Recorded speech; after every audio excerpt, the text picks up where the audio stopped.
Hi, this is Jeff at Triple Peaks Roofing and Construction, and for those that know me, know that I'm not prejudiced against anybody except for people that do bad work. So we're going to pull out one of these staples right here out of this ridge vent. I'm going to show you why I don't trust Amish roofers here. This is a 3/4 inch staple, 3/4 of an inch staple. That doesn't even reach the deck on this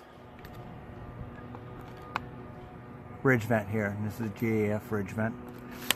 You need to have a 2-inch nail.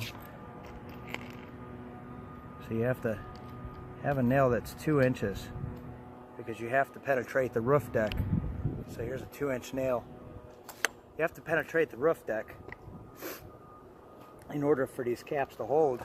If a windstorm came through here and this sealant, after about 15 years, the sealant's going to give way.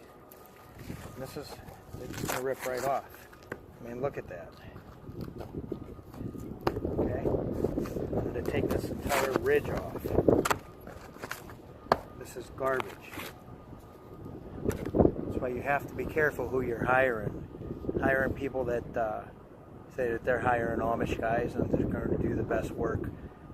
In fact, in Ohio, it's illegal to put staples on a roof. It's against our codes. And this shed here was just put on within the last year. We have not been able to use staples for years in Ohio. It's now 2018, March 26th.